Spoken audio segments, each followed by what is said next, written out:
안녕하세요. 시애틀에서 사는 50대 후반 여자입니다.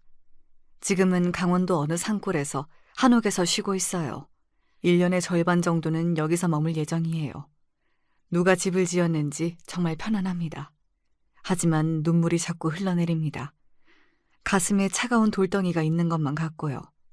억울하고 분하네요. 불쌍하고 가엾은 제 아들이 갑자기 죽었다는 소식을 들었어요. 그것도 1년 전에 말이죠. 결혼도 해서 잘 살고 있을 줄 알았는데요. 그래서 며칠간 잠도 못 자고 밥도 못 먹고 있습니다. 살아도 산 것이 아니네요. 세상이 무너지는 것만 같아요. 그런 소식을 전해주지 않았던 전 남편의 뒤통수를 갈겨주고 왔지만 그런들 무슨 소용입니까? 아들이 죽었는데 말입니다. 여기라도 사연을 남기면 이 슬픔이 조금 가실까 이야기를 남겨봅니다. 저는 엄마도 아닙니다. 죄인이라고 말해도 쌀 정도로 형편없습니다. 어린 아들을 두고 집을 나왔거든요. 남편과 이혼하면서 아이와 헤어졌습니다. 눈을 감으면 10살짜리 어린 아들을 두고 나올 때가 선합니다. 그날은 먹고 싶어 하던 자장면을 사주고 로봇 조립도 하고 퍼즐도 맞추다가 잠이 들었어요. 아들은 베개만 머리에 닿으면 자는 놈인데 그날따라 잠을 이루지 못했어요. 저는 계속 옆에 누워 자라고 했죠. 저는 그렇게 마지막 인사를 하고 나오는 게 좋지 않을까 싶었습니다. 영화나 드라마에서 보면 어느 날 갑자기 엄마가 사라지면 아이들이 더 힘들어하잖아요. 그러나 그것도 어려웠습니다. 나중에 성장해서 아들에게 물어보니 가장 슬픈 밤이었다고 해요. 영원히 아침이 오지 않길 바라면서 졸린 눈을 자꾸만 비볐대요. 엄마 이제 가면 아빠 말 잘 들어. 알겠지? 다신 안 와? 아니, 와. 엄마 미국 가서 돈 많이 벌어서 올게. 그때 같이 살 거야. 지금 같이 살면 안 돼? 지금은 어려워. 아빠가 때려서 그렇지. 얼른 자. 내일 학교 늦겠다. 저는 새벽이 되자 집을 나왔습니다. 아이가 학교 갈 시간까지 있는 것이 너무 괴로웠습니다. 어떻게 헤어져야 할지 난감했습니다. 20년이 지났지만 그날 밤의 대화가 기억납니다. 불쌍하고 가여운 아들이 죽었다니 그 사실만으로 가슴이 무너졌습니다. 괴로워 어쩔 줄 몰라 절규하는 저에게 며느리가 힘을 내라고 하네요. 저보다 기가 막힌 사람들이 많을 테니 힘을 내라고요. 그래도 아들의 유언 때문에 저는 오늘도 하루 목숨을 부지하고 삽니다. 제가 행복하면 좋다는 아들의 말이 자꾸만 머리에 맴돌고 있어요. 우리 집은 제가 고등학교 무렵 산골에서 서울로 이사 왔습니다. 촌년의 상경이다 보니 생경했어요. 지하철도 처음 타보고 말로만 듣던 백화점까지 가보았습니다. 수세식 화장실도 얼마나 어색한지요. 제가 얼마나 촌스러운지 알겠죠. 미아리 쪽에서 서울살이를 시작했는데요. 첫째 언니가 동대문에 있는 옷 공장에 다니다 보니 일자리가 있다고 식구들을 불러 모았죠. 산골에서는 땅 하나 없으니 남의 집에서 농사를 돕는 게 다였습니다. 언니가 중학교만 졸업하고 서울 어디 공장에 다니기 시작해서야 저희는 새끼를 다 먹을 수 있었죠. 남동생 둘과 저와 언니, 그리고 아버지, 어머니가 우리 가족이었습니다. 아버지는 다리가 불편했고 어머니는 말을 못하시는 분이었어요. 그리고 막내 남동생은 발달장애를 가지고 있었어요. 그런 장애가 우리 가족의 치명적인 결함이었습니다. 아버지와 어머니 둘 다 크고 작은 사고를 겪으면서 생긴 일입니다. 하지만 남동생이 정신적으로 부족한 상황이 되자 사람들은 병신네 가족이라고 했어요. 언니는 그럴 때마다 화를 냈죠. 그래서 시골 마을에선 살 수가 없다며 서울로 무작정 올라가 규모가 작은 옷 공장에서 일을 시작했어요. 적어도 서울에서는 대놓고 병신가족이라고는 안 했어요. 우리 가족한테 관심이 없었던 거죠. 일단은 막내를 장애학교에 보낼 수가 있었어요. 언니는 공장에서 일을 했고 어머니는 식당에서 일을 시작했어요. 다리를 저는 아버지는 일을 구하지 못했어요. 여자들이 나가서 버는 탓에 그래도 시골에서 땅도 없이 농사 짓는 것보다 벌이가 조금 나아졌지만 고향을 떠난 서울살이는 다들 힘이 들었죠. 아버지는 나중에 구두를 닦는 일을 하셨는데 동생들이 나가서 구두를 걷어오기도 했어요. 앉아서 하는 일이라 마음에 들어 하시던 모습이 선합니다. 우리 가족은 누구보다 성실하게 살아갔습니다. 저도 학교를 마치면 집안일을 했습니다.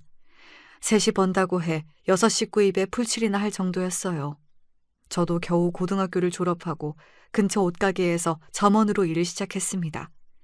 한 3년 일했나 봐요. 거기서는 옷도 수선해주는 곳이었어요. 우리 가족은 새 옷을 입기보다 고쳐서 입고 바느질해서 입는 일이 많았어요. 언니 옷을 내가, 내 옷을 남동생이 입을 수 있게 제가 많이 고쳤거든요. 그래서 바느질도 나름 잘했어요. 그래서 옷을 파는 일보다 저는 작은 방에서 옷을 고쳐주는 일을 했어요. 키가 큰 사람에게는 단을 늘리고 작은 키를 가진 사람은 단을 접어 박음질을 해주었죠. 고급 원단은 미싱보다 손 바느질로 고쳐야 했어요. 그렇게 성실하게 일을 하다 보니 사장님이 저를 예쁘게 보셨어요. 그랬더니 그 사장님이 좋은 사람 소개해주겠다고 했어요. 그 무렵 언니도 시집을 갔고 남동생 하나도 공장에 취직해서 집이 안정된 터라 몇 달 후에 저는 선자리에 나갔습니다. 제 나이 23살에 이루어진 남자와의 첫 만남이었습니다. 하지만 대부분 저보다 10살 이상 나이가 많고 한 번 결혼을 한 아저씨들이었어요.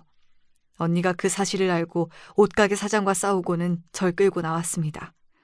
아무리 그래도 제 취자리는 보낼 수 없다면서요. 재단사였던 형부는 돈벌이가 점점 좋아서 언니의 목소리가 높아졌어요. 그러다 옷 도매업을 하는 남자를 소개받았는데 그게 아들 아버지였어요. 저보다 5살이나 많은 남자였는데 동대문에서 도매 가게를 운영한다고 했어요. 다방에서도 소리도 안 내고 커피를 마시는 모습이 좋았습니다. 양품점 사장이 소개해준 아저씨들은 후룩후룩 소리를 내고 마셨거든요. 그게 아들 아빠 전 남편과의 첫 만남이었습니다. 다른 것은 다 필요 없고 시어머니를 모시고 살아야 한다고 했어요. 저는 그게 뭐 어렵나 생각했는데요. 시어머니가 아버지처럼 다리가 불편한 분이었어요. 어쩐지 더 친근하게 느껴졌습니다. 남편과의 정보다 시어머니와 애틋함이 더 생긴 것이 그 때문이라고 볼 수도 있겠죠. 그리고 이 남자도 애잔하게 느껴졌어요. 부모의 몸이 불편하면 자식들은 마음이 불편합니다. 주변 시선도 좋지 않고요. 그래서 결혼을 결심했습니다. 신혼 때는 아무 문제 없이 잘 지냈지만 어느 날 술만 마시고 오면 모두 그렇게 폭력적으로 변했습니다. 옷가게에서 일한 것이 맞느냐부터 전에 사귄 남자들 다 불어라 등 이상한 말만 했습니다. 언니가 와서 애는 남자고 뭐고 남편이 처음이라고 해도 믿지 않았습니다. 남편은 평소에는 예의 바르고 얌전한 사람이지만 술만 먹으면 인격이 변하듯 이상해졌어요. 문제는 또 하나가 있었죠. 언니한테 기분이 나빴던 옷가게 사장이 제 결혼식에 왔었는데 제가 남자에게 인기가 많았다며 얌전한 고양이 부뚜막에 먼저 올라간다고 겉만 봐서는 모른다고 했대요. 일부러 그랬는지 아니면 우리에게 양심이 있었던 건지는 저도 파악이 되지 않아요. 오죽하면 언니가 다시 가서 따져 물어도 그런 말 한 적이 없다고 한 걸로 봐서는 의도적으로 한 이야기 같았어요. 하긴 제가 그만둔다고 할 때도 언니가 소개해준 남자가 얼마나 좋을지 두고 보겠다고 했거든요. 자기가 소개한 제 취자리라도 그 남자가 공부도 시켜준다고 했다며 좋은 데로 시집가라고 했어요. 지금이면 명예훼손으로 고소라도 하죠. 억울하고 화가 났어요. 하지만 그때는 저도 사회 경험이 없다 보니 대꾸도 못했습니다. 아무리 옷가게 사장이 한 말이 마치 증거라도 있는 것처럼 남편은 저에게 화를 냈습니다. 소개해준 언니에게 좋은 여자 맞는지 입증하라고도 했어요. 도둑이 제발 저린 것처럼 남편의 사생활이 어지럽다 보니 저도 그런 여자로 생각된 모양입니다. 남편의 사생활이 복잡하다는 것도 아들을 낳고 알았거든요. 그때 언니가 얼마나 미안해하던지. 하지만 결혼 선택은 제가 한 것이니 누굴 원망할 수나 있는 차원이 아니었습니다. 인기 많은 여자. 그 말에 남편은 슬슬 본색을 드러냈습니다. 낙이 몇 대가 나중에는 아무거나 잡히는 대로 때리기 시작했어요. 시어머니가 말리려고 해도 다리가 불편하니 그것도 쉽지 않았죠. 시어머니가 못 들어오게 문을 잠그고 저에게 폭력을 행사했습니다. 폭력의 정도가 심해지자 저는 형부에게 도움을 요청했죠. 형부는 남편 가게로 찾아가 흠씬 패주고 온 적이 있어요. 사람들 우르르 몰고 가서 으름장도 놓았고요. 한 번만 더 때리면 죽여버린다고 경고도 했대요. 그런 일이 있으면 그 후 몇 달은 잠잠하기도 했어요. 남편 가게는 밤에 시작해서 아침에 끝납니다. 전국 각지에서 옷 소매업을 하는 사람들이 옷을 사러 오는 곳이니 한밤중에 손님이 가장 많아요. 퇴근은 아침 9시나 10시인데 그때부터 여는 술집도 있어요. 거기서 오후 2시까지 술을 먹고 오기도 했어요. 저는 그럴 때면 일부러 저는 동네 놀이터로 나갔습니다. 이럴 줄 알았으면 옷가게 사장이 권해준 배 나온 아저씨를 만나나 볼 걸 하는 후회도 했지만 거기라고 제 신세가 별반 달라지지 않았겠죠. 언니가 남편에게 술 좀 먹지 말라고 말려봐도 소용이 없었어요. 그렇게 오후 8시쯤 일어나 밥을 먹고 다시 가게로 나가는 것이 남편의 루틴인데요. 남편과 정답게 이야기를 나눈 시간도 별로 없었어요. 밤에 나가서 아침에 들어와 자다가 나가는 게 일이었으니까요. 술을 안 마시면 자기 어머니에게도 잘하는 효자 아들인데 술만 마시면 저를 붙잡고 시비를 걸었어요. 미친 사람처럼 변하는 모습에 저는 요즘도 술이 싫어요. 너 시골에서 사고 쳐서 서울 올라온 거지? 대답 안 해? 그리고 밤에 어디 싸돌아다녔어? 어? 집에 종일 있었는데요. 그리고 언니가 공장에 다녀서 서울로 올라왔다고 몇 번을 말해요. 아니 집에만 있었다고요. 어머니에게 물어보세요. 제가 어딜 나갔다 왔는지 종일 어머니랑 함께 있었다니까요. 그만 못하니? 애 종일 나랑 있었어. 도대체 왜 그러는 거야? 제가 보기엔 때릴 명분을 찾는 게 보였습니다. 심심하면 똥개 괴롭히듯 방 안에 앉아있는 제가 못마땅한 것 같았어요. 그렇게 내가 싫어요? 왜 나만 보면 으르렁거려요? 시끄러워, 이 나쁜 년아. 왜 그러냐고요. 왜 나빠요, 내가? 당신 엄마 모시고 사는데. 지금 생각하면 남편은 돈이 필요한 모양이었어요. 그때 형부가 돈을 조금 만진다는 소문이 있었는데 자기한테 빌려주지 않는다고 투덜거렸어요. 그 후에는 술 먹고 괜히 시비를 걸었습니다. 제가 걸음을 이상하게 걷는다고 머리통을 때리고 아침에 자기 보고 웃지 않는다고 뺨을 때린 적도 있었어요. 그러다 언니가 돈을 빌려주면 몇 달간은 잠잠했습니다. 그래서 전 언니와 형부에게 돈을 빌려주지 말라고 했습니다.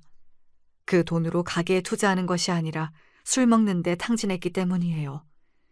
술 먹고 마구 때리면 저는 이혼하겠다고 소리를 질렀고 시어머니도 저랑 함께 나간다고 남편에게 말했어요. 그러면 남편은 몇 달간은 술을 먹어도 때리진 않았습니다. 누군가는 왜 때리는 걸 다 막고 앉아있냐고 하더군요. 도망을 치던지 이혼을 하던지. 하지만 문 밖에서 아우성 치면서 저를 구해내려는 시어머니가 있었기 때문입니다. 함께 살던 시어머니가 방패가 되어 주셨어요. 제가 울고 있으면 지금 사는 집을 저에게 주신다며 도망가지 말라고 빌기도 했어요. 그게 너무 불쌍했어요. 제가 더 불쌍한데 그것도 모르고 말입니다. 또 이혼하려고 마음먹으면 어떻게 알고 남편이 순한 양이 되기도 해요. 그러면 또 미루게 되는 거죠. 인간은 망각의 동물이라고 하잖아요. 그러다 남편이 술에 취해 개가 되면 후회하죠. 겸명하자면 그때는 이혼이 그렇게 쉬운 시절도 아니었고 제가 결혼할 당시 다리가 불편한 아버지가 건강에 문제가 생기셨어요. 그러니 이혼 이야기는 엄두가 나지 않았어요. 언니와 형부가 병원을 모시고 다녔지만 결국엔 손을 쓰지도 못한 채 돌아가셨어요. 말 못하던 엄마도 뭐가 그리 서러운지 아버지가 가시자마자 시름시름 앓다가 아버지 곁으로 가셨어요. 제가 결혼하고 얼마 지나지 않아 벌어진 일이었어요. 이럴 줄 알았다면 시집을 가지 말걸. 저는 많이 울었습니다. 결혼 초에는 부모님의 신체 결함이 저를 위축시켰어요. 임신했는데 애가 병신이면 가만 안 둔다는 남편의 말에도 저는 묵묵히 앉아 있었죠. 아버지, 어머니 어릴 때 당한 사고 충격으로 몸에 문제 있는 거지 선천적으로 문제가 없었거든요. 하지만 시어머니는 달랐어요. 태어날 때부터 다리에 문제가 있었다는데 그걸 알면서도 일부러 생트집을 잡았습니다. 네가 이해해라. 제가 어릴 때는 병신 엄마 때문에 놀림을 많이 받았어. 왜 저만 이해하면 돼요? 어머니가 맨날 그러니까 남편이 더 그럴지도 몰라요. 내가 병신이라서 그래. 그 병신 소리 그만해주세요. 저 진짜 싫어요. 미안해, 미안하다. 뭐 먹을래? 너 좋아하는 부추전 해줄까? 고기 볶아줘? 어머니, 앉아 계세요. 제가 할게요. 그거 드시고 싶으세요? 부추전이요? 시어머니는 제가 좋다고 했어요. 울다가도 금방 마음이 풀린다고요. 어머니도 남편을 말리다 다친 적도 있었어요. 어머니는 저와 어쩌면 동지애 같은 걸 느꼈는지 몰라요. 하지만 후에 제가 이혼하니 어머니가 달라졌어요. 동지애는커녕 저를 나쁜 엄마 취급하셨어요. 지금 생각하면 어머니는 그냥 제가 필요해서 달래주셨나 봅니다. 그렇게 시어머니가 미안하다고 달래주지 않았다면 제 결혼은 진짜 끝이 났을지도 모르죠. 술만 먹고 오면 말도 안 되는 핑계를 대고 행패를 부리는 남편. 그것만 아니면 결혼 생활은 최악은 아니라고 스스로 달랬죠. 결국 어머니가 남편에게 또 술 마시고 마누라 패면 당신께서 쥐약이라도 먹겠다며 엄포를 놓으셨어요. 그래서 그런지 또 얌전해졌어요. 저는 결혼하고 2년 만에 아이를 가졌습니다. 어머니가 쥐약을 들고 난리를 치니 그제야 정신이 들긴 했는지 저한테 미안하다고 사과도 했어요. 다행히 임신하니 초반에는 술을 마시지 않았어요. 시어머니의 강경한 태도와 새로 태어난 아들 때문에 남편이 변했다고 생각했어요. 술 먹고 들어오는 날도 거의 없었고 나름대로 착실하게 사는 것처럼 보였습니다. 다행이다. 애 낳고도 계속 너 때리면 이혼 생각했었어. 요새는 술은 안 먹고 오는데 퇴근이 늦고 아예 안 들어와. 밤낮이 바뀌는 직업이라 아침에 사우나에서 피곤이라도 푸나 보지. 저번에 내가 말했지? 우리 가족 다 미국으로 이민 갈 거야. 미국에서 세탁소 하기로 했어. 늦은 감이 있는데 동대문에서 같이 일하던 동생이 인수해준대. 일손이 부족하니 남동생 둘 다 데리고 가려고 해. 넌 괜찮겠지? 진짜 네 남편 계속 그런 식으로 굴면 이혼하고 미국에 데려가려고 했는데. 애 생기고 괜찮아졌어. 부모님이 돌아가시니 형제끼리 만나는 일도 거의 없어졌는데요. 그래도 언니는 남동생을 다 챙겼나 봅니다. 저는 제 몸 하나 건사하는 것도 힘들었거든요. 그래서 언니는 좋은 남자를 만났을까 싶네요. 우리들을 위해 희생을 많이 했거든요. 이제는 긍정적으로 안정이 되면서 언니는 평온한 얼굴을 했습니다. 돈이 있으면 아무도 우리 집안 무시 못한다며 자기가 꼭 집안을 일으킨다고 했는데 말입니다. 성실한 형부가 재단사로 눈코 뜰 새가 없었고 애들도 셋이나 되는데 그중에서 운동하는 조카도 있어 언니는 뒷바라지에 몰두하게 되었어요. 조카들의 미래도 그렇고 남동생들의 장래도 미국에서 시작하는 것이 좋다고 언니가 말했어요. 특히 장애가 있는 남동생은 좋은 교육을 받을 기회가 있다고 했으며 다른 남동생은 미국에서 형부의 일을 돕기로 했대요. 모두 평온해졌다며 언니는 저의 손을 잡았습니다. 저는 늘 속마음도 표현 못하고 조용한 편이라 언니가 걱정이 많았다는데요. 이제 아들도 낳고 남편도 때리지 않으니 안심하고 미국으로 간다고 했어요. 미국으로 떠나기 전날 남편은 언니에게 내 걱정하지 말고 언니네나 이제 잘 살라고 했어요. 남편도 언니와 형부 앞에서 다신 때리지 않겠다고 단단히 다짐도 했어요. 이제는 편안하게 아들을 키우면 되는 줄 알았죠. 하지만 남편이 술도 안 먹고 저도 안 때리게 된 것이 다 여자가 생겼기 때문이었습니다. 정말 아무도 몰랐습니다. 형부의 지인들이 아직 동대문 근처에서 장사도 하고 옷 공장도 운영했기에 금방 알아낼 수도 있었지만 한 1년간을 속이고 있었어요. 상대가 지방에서 옷가게를 운영하는 여자였기 때문이에요. 남편이 거래를 위해 지방에 간다고 하긴 했는데 그게 다 내연녀를 만나기 위함이었어요. 여자의 직감이 무섭다고 하잖아요. 남편의 태도나 몸가짐이 달라졌음이 느껴졌어요. 남편이 말하는 저는 그저 네 하고 순응하는 편이어서 여자가 있다는 걸 알고 끙끙 앓기만 했어요. 시어머니에게 말도 못하고 혼자 우는 날이 많았습니다. 바람 핀다는 것을 온 감각으로 알면서도 어떻게 해야 할지 난감했어요. 괜히 남편을 소개해준 언니나 형부가 미웠습니다. 미국에서 잘 지낸다는 언니의 연락도 피하고 저는 아들을 업고 동네를 미친 여자처럼 걸어다녔습니다. 그래야 마음이 조금이라도 편해졌어요. 하지만 외박하는 날도 많아지고 휴일에도 집에 들어오지 않았습니다. 답답한 마음은 아무리 걸어도 해소되지 않았어요. 그러다 저도 남편처럼 술을 마셔보았습니다. 이상하게 용기가 생겼어요. 적극적으로 남편의 뒤를 캐고 다녔고 외도 상대가 누군지 알게 되었습니다. 시어머니에게 아들을 맡겨놓고 남편이 누굴 만나는지 어딜 가는지 확인했죠. 드라마에서는 그런 장면이 나오면 득달같이 뛰어가서 두 연놈의 머리를 쥐어 뜯어내곤 하던데 저는 그러지 못했어요. 벌벌 떨기만 했죠. 지금 생각하면 바보 같지만 그때는 머릿속에 아무 생각이 안 났습니다. 저는 남편이 내연녀랑 있어도 조금도 질투가 없을 줄 알았어요. 때리던 남자가 뭐가 좋겠어요. 하지만 질투가 아니었어요. 분노였습니다. 덜덜 분노를 어떻게 풀어야 하나 고민만 했죠. 대전 쪽에서 옷가게를 하는 여자였는데 저보다 5살이나 많았습니다. 남편 가게에서 옷을 떼어가던 여자는 나중에는 남편과 아예 살림을 차렸어요. 시어머니도 그제야 남편의 외도를 알게 되었지만 대책이 없었어요. 어머니는 시간이 지나면 들어오니 기다리자, 자식이 있는데 무슨 걱정이니 했지만 그건 말도 안 되는 일이죠. 어머니나 기다리는 거지 저는 그럴 여유가 없었습니다. 남편과 애정이 깊진 않아도 그래도 서로 지켜야 하는 의무와 아내로 저의 권리도 있잖아요. 저도 무작정 그 집으로 찾아갔습니다. 가방 안에는 집에서 쓰던 망치가 들어있었습니다. 저는 내연녀의 가게로 들어가기 전에 소주 한 병을 벌컥벌컥 마셨어요.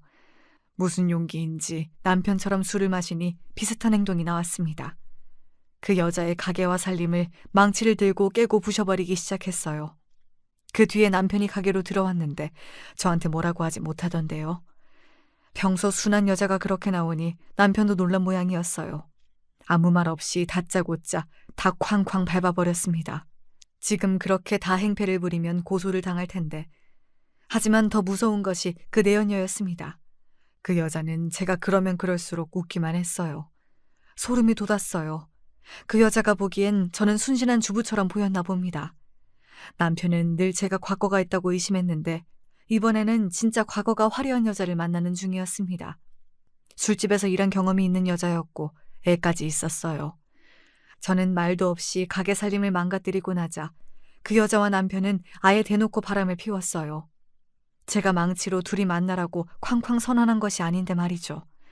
하지만 가게 주변에 바람 핀다는 소문이 도니 여자는 가게를 접어버렸어요. 아범이 병원에 있대. 얼른 가봐라. 하지만 개벌은 남 못 준다는 말이 있듯이 남편이 술을 먹고 그 여자를 팼습니다. 저와 달리 그 여자는 거칠게 반항한 모양이죠. 남편을 술병으로 갈겨서 병원에 입원시켰습니다. 저는 그렇게 남편의 바람이 끝난 줄 알았어요. 머리를 7바늘이나 봉합하고 입원한 모습이 조금은 통쾌했어요. 잘한다, 잘해. 이제 내 연녀에게 맞고 오냐? 집에 착한 아내가 있는데, 토끼 같은 자식이 있는데, 요즘 시어머니 이렇게 잘 모시는 여자 있는 줄 알아? 그러니까 결혼했죠. 엄마한테 잘하라고. 저 신경 쓰지 말고 가세요. 뭐야, 이 새끼가? 그래도 뭘 잘했다고 나불거려? 그제야 저는 남편이 왜 나를 선택했는지 알게 되었어요. 다리가 불편한 시어머니 때문이었어요. 선을 수십 번 봐도 선뜻 엄마를 모시겠다는 여자가 없었다고 합니다. 저만 좋다고 했다는데 집도 있고 가게도 있는 허우대 멀쩡한 남자가 장가를 늦게 간 이유가 몸이 불편한 시어머니 때문이었습니다. 언니는 제 남편을 저에게 소개한 이유도 바로 우리 아버지와 비슷한 시어머니의 신체 때문이었어요. 예전에 옷가게 주인도 저를 한 번 결혼한 아저씨를 소개한 이유가 이렇게 몸이 불편한 부모 탓이란 생각이 그때 들었습니다. 왜 그렇게 언니가 시골 마을을 떠나고 싶어 했는지, 언니가 고아인 형부와 결혼한 이유도 부모님의 신체적 결함이었다는 것을 저는 그제야 알았습니다. 언니라는 울타리가 저한테 튼튼했기에 사람들의 진짜 속내를 몰랐나 봅니다. 남편이 다친 모습을 보니 저는 멍청한 생각을 했어요. 남편이 돌아올 줄 알았습니다. 바람도 이해하고 받아주려고 생각했어요. 미련했죠. 그 불륜 남녀는 서로 떨어질 수 있는 사이가 아니었어요. 두 사람은 서로 너무 닮아서 헤어질 수가 없는 존재였나 봅니다. 바퀴벌레처럼 헤어지지 않더군요. 결국 동대문 가게를 정리한 남편은 대전에서 큰 카페를 차렸다고 했어요. 그리고 집에 오지 않았습니다. 그때가 아마 아들이 5살 무렵이었어요. 한창 아빠를 찾는 시기인데 우리 아들 곁에는 남편이 없었습니다. 언니는 저보고 이제 헤어지라고 했어요. 하지만 저는 죽어도 이혼 안 한다고 했죠. 이혼하면 두 사람만 좋은 거잖아요. 내가 미쳤다고 그런 짓을 할까 싶었습니다. 하지만 남편은 이혼도 요구하지 않았습니다. 그저 그 여자와 함께 살아가고 있었어요. 이혼하면 시어머니를 모실 사람이 없었던 것입니다. 엄마를 맡길 사람을 찾는 것이 결혼이 아닌데 저는 그때부터 남편에 대한 미움이 자리 잡았습니다. 어린 자식이랑 몸 불편한 늙은 엄마를 저한테 맡겨두고 저는 좋아하는 여자랑 살다니요. 미국에 있던 언니가 한국까지 나왔습니다. 그 새끼 안 되겠네. 이제는 여자까지 생겨? 너 당장 헤어져. 아들은? 데리고 와. 우리가 키우자. 미국으로 건너와. 가서 일자리 구하고 남자도 많아. 이 미친놈이 사람 패더니 여자가 있어? 내가 미쳤지. 그런 개쓰레기를 소개하고. 내가 미쳤어. 그래, 이제 언니가 다 책임질게. 가자, 일어나. 너랑 조카 하나 내가 책임진다. 넌 쓰레기 밑에서 자식 키우고 싶어? 당장 끝내. 사돈, 그건 안 돼. 그 얘기를 들은 시어머니는 돌변했습니다. 아들을 절대 주지 못하니 나가고 싶으면 너나 나가라 하더군요. 이씨 집안 자손을 어디로 돌리냐며. 그 말도 일리가 있죠. 하지만 저는요, 제 인생은요, 하고 우니까 시어머니가 조금만 기다리면 아들이 돌아올 수도 있다고 했어요. 저는 기차를 타고 대전으로 내려갔습니다. 멀리서 남편의 카페를 바라보고 있었죠. 가서 다 엎어버리고 남편을 데려오고 싶었습니다. 하지만 남편이 제 모습을 보았는지 오히려 저를 끌고 골목으로 들어갔습니다. 야, 내가 생활비 줬지. 애 양육비도 주고. 근데 왜? 왜 왔어? 이러곤 못 살겠어요. 그래서 이혼이라도 한다고? 아니, 집에 가요. 어머니도 기다리고 정우도 아빠 찾는다니까. 난 너랑 살기 싫어. 그냥 여기 있을래. 이혼은 복잡하니까 일단 이렇게 살자. 그럼 난 이렇게 평생 살아요?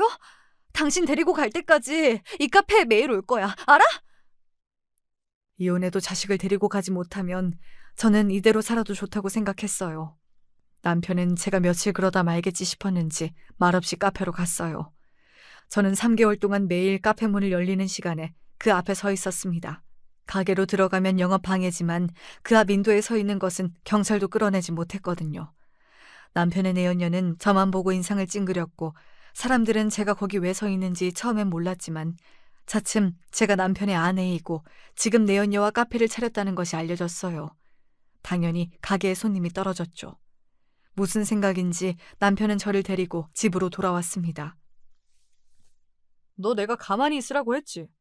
근데 왜 이러는 거야? 죽고 싶어? 나랑 그렇게 살고 싶으면 살아줄게. 그 대신 넌 내 손에 죽는다. 저는 함께 잘 살 수 있다고 생각했지만 남편은 술을 마셨고 저를 때렸습니다. 아이에게 그 모습을 안 보여주고 싶었지만 남편의 폭력은 점점 강해졌어요. 내연녀를 만나기 위해 대전에 내려가지 않으면 술을 마셨습니다. 그렇게 멍투성이가 된 저를 또 때리던 남편 앞을 어머니가 막아섰습니다. 둘이 갈라서라. 너 정도 못 붙이고 애 엄마는 남편 없이 살 수 없다고 하고 이렇게는 못 살아. 그러다 애 엄마 죽는다. 죽어. 그러니까 카페 앞에 왜 서 있어? 너 때문에 잘 나가던 가게 말아먹었잖아. 그냥 가만히 있으면 되는데 왜 그러는 거냐? 저는 그렇게 버티다가 그만 살기로 마음을 먹었습니다. 누구는 자식 보고 그대로 참고 살라고 하고 다른 사람은 당장 이혼하고 나오라고 하지만 선택은 늘 쉽지 않았습니다. 30인데 자식 놓고 나가. 그래야 재혼이라도 하지. 그래도 어떻게 자식을 놓고 나가요? 제가 데리고 가면 안 돼요? 저 재혼 안 하고 애만 키울 건데요. 네가 먹고 살 순 있어? 우리는 땅도 있고 집도 있는데 넌 없잖아. 내가 위자료 챙겨줄 테니 가라. 그게 너 사는 길이다. 내가 우리 아들하고 손자만 생각해서 너 붙잡아두고 싶지만 네 인생 불쌍해서 안 돼. 얼른 갈라서. 하루에도 몇 번씩 짐을 싸서 나갈까 하다가도 자식이 밟혀 다시 주저앉을 때가 많았습니다. 그러던 중 남편의 내연녀에게서 전화가 왔습니다. 만나서 할 말이 있다고 했습니다. 드라마에서 많이 보던 장면처럼 여자를 다 뜯어주면 속이 후련해질까 싶더군요. 하지만 내연녀는 너무나 당당했습니다. 카페 손해가 얼만 줄 알아요? 그게 나한테 할 말이에요? 내가 저번에 가게 부신 것은 이해했잖아요. 그거 미안한 마음이 있어서 그랬어요. 하지만 한 번으로 끝내야지. 이렇게 길게 이어지면 어떡해요. 아무튼 그 일로 저희 손해가 막심해요. 그래도 다시 한번 호프집 오픈해요. 거기마저 오시면 안 돼요? 그 말 하러 온 거예요? 당신 남편하고 사업자 파트너예요. 말이 사업이지. 함께 살잖아요. 그거야 비즈니스 차원이고. 당신 남편이랑 결혼할 마음은 없어요. 그냥 그대로 계시면 돼요. 아니면 이혼이라도 할 수 있어요? 네, 합니다. 왜 못해요? 그렇게 하세요. 괜한 걱정했네. 미안한 마음은 없어요? 미안한 걸로 퉁 쳤잖아요. 우리 옷가게 망치고 카페 장사도 망하게 한 것. 그거면 됐지. 상당히 미안하니 나도 가만히 있었던 거죠. 평생 이러지 마세요. 이젠 안 참아. 네? 정호 대학이라도 보내려고 하면 가만히 있어요. 남편 돈 벌어야 애 학교도 보낼 수 있는 거 아니에요? 나도 당신 남편하고 헤어지고 싶어도 돈으로 얽혀 있어서 쉽지 않아요. 남자, 여자, 바람, 동물적인 본능으로도 피는 건 맞지만 우리처럼 돈으로 얽혀 있는 관계가 훨씬 많아요. 내가 언니 같아서 하는 말인데 당신 돈 있으면 남편 금방 집으로 들어가요. 근데 당신 돈 없잖아.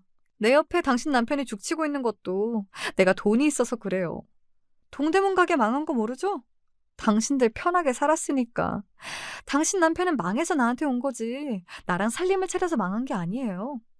이때까지 내가 댁들 생활비 지원도 했는데 너무 나만 나쁜 년 만들지 마세요. 내연녀는 언성도 하나 높이지 않았습니다. 기둥서방이라도 하나 있어야 사업하기 편하다며 제 남편이 그런 역할을 하는 거라고 하더군요. 그래서 죽어도 헤어지지 않으니 저는 제 갈 길을 가는 것이 맞대요. 저는 기가 막혔습니다. 그래서 자신처럼 돈이 없으면 자식도 놓고 나가야 정호 장래에 도움이 된다고 저에게 훈계했어요. 자기가 정호 대학까지 보내줄 것처럼 말하며 오히려 저를 걱정했습니다. 무슨 내연녀가 선생도 아니고 주제에 저를 가르치고 있네요. 화를 내자니 내연녀의 말에 반박할 힘이 없었습니다. 저는 말도 못했어요. 중요한 것은 저는 능력이 없다는 겁니다. 그날로 저는 언니에게 전화했습니다. 미국에 가서 돈을 벌고 싶다고요. 돈을 벌어서 아들을 데리고 오자는 계획을 마음속에 새겼죠. 그렇지만 그걸 시어머니에게 들키면 안 될 일이었어요. 저는 남편에게 이혼하겠다는 뜻을 밝혔고 그 절차가 진행되었습니다. 시어머니 모르게 했어요. 그리고 3년 뒤에 아이를 찾으러 오겠다고 말했습니다. 그 조건으로 저는 위자료도 없이 이혼을 했습니다. 저는 3년 안에 미국에서 돈을 많이 벌겠다는 꿈을 가지고 있었어요. 그래서 그날 자식을 놓고 집을 나왔습니다. 하지만 세상 일은 제 뜻대로 되는 일이 없었습니다. 저는 미국 초청 비자가 나오지 않았어요. 미국으로 정식 입국이 되지 않는다는 겁니다. 미국 대사관에서 저를 거부했어요. 제가 이혼을 했고 변변한 직업이나 예금도 없으며 형부가 초청한 업무와 저는 무관하다고 대사관에서 임의로 판단했어요.